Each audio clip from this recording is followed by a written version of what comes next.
Doctor Rammanohar Lohia ने जो सिद्धांत दिया, जो समाजवादियों को रास्ता दिखाया, समाजवादी आंदोलन को जो उन्होंने जनता के बीच में रखा, लोग संपन्न हो, लोग गैर बराबरी के खिलाफ लड़ें, किसी तरह का कोई भेदभाव न हो, संपन्नता और समानता का जो नारा दिया और समाजवादी विचारों को जो लेकर के चले, आज के दिन जब हम उन्हें याद करते तो यही संकल्प लेते हैं कि उनके बताए हुए रास्ते पर हम लोग चलेंगे। जो राजनीतिक परिस्थितियां हैं, बाबा साहब भीमराव अम्बेडकर जी, डॉक्टर राममनोहर लोहिया, इन दोनों के विचारों को लेकर ही देश खुशहाली के रास्ते पर जा सकता है।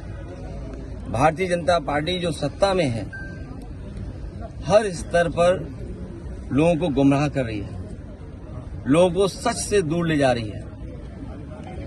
किसी तरह के आंकड़े जो सरकार के हैं, चाहे बेरोजगारी को लेकर के हो, चाहे किसानों के एमएसपी के सवाल के लेकर के हो, और चाहे दुनिया में भारत का स्थान क्या है, अलग अलग पैरामीटर्स को लेकर के हमारा देश लगातार नीचे जा रहा है।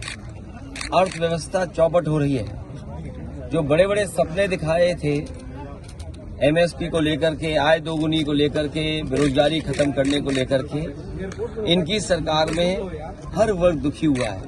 आज के दिन हम यही संकल्प लेते हैं कि डॉक्टर राममनोहर लोहिया जी ने जो रास्ता दिखाया था उस पर चल करके समाज को और देश को खुशहाली के रास्ते पे लेके जाएंगे।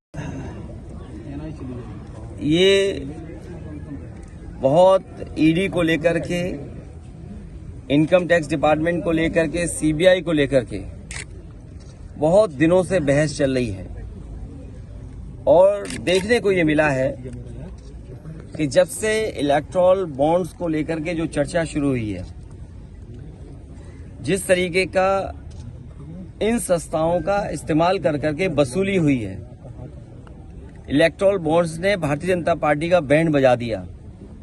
जब खुलासा हो गया, उसके बाद जानबूझ करके न्यूज को बदलने के लिए, लोगों का ध्यान हटाने के लिए ये तमाम सवाल उठाए जा रहे हैं।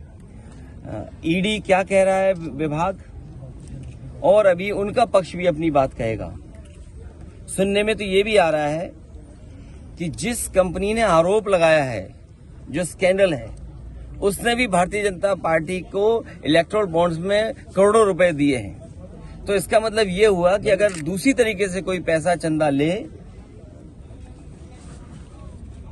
तो वो खराब बात है। इलेक्टोरल बॉन्ड से वसूली ठीक बात है। तो जो इलेक्टोरल बॉन्ड्स में दिखाई दे रही है, उस वसूली को छिपाने के लिए विपक्ष के नेताओं पे इस तरह का काम भारतीय जनता पार्टी की सरकार के माध्यम से हो रहा है। और हमें उम्मीद है कि इस मामले में न्यायालय न्याय देगा और बहुत जल्दी ऐसे लोग जो आरोप लगा रहे हैं वो जनता जान जाएगी उनके बारे में।